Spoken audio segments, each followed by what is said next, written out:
En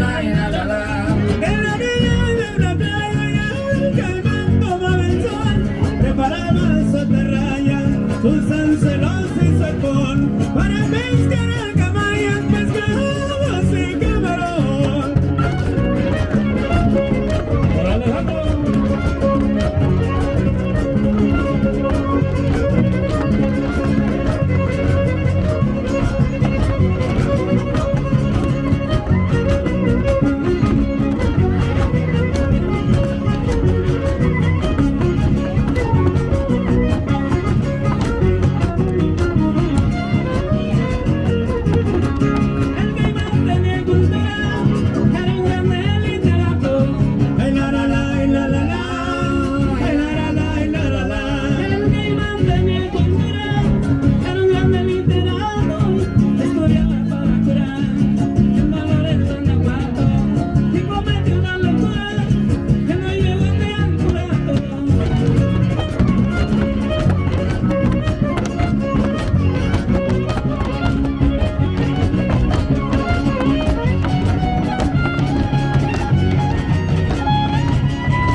Ándale, pues ahí quedó bien bailado el sonsolito dedicado el día de hoy, con mucho cariño para todos los maestros y maestras que mañana estarán festejando su día, también con mucho cariño para el señor Basilio Ramírez Cruz, que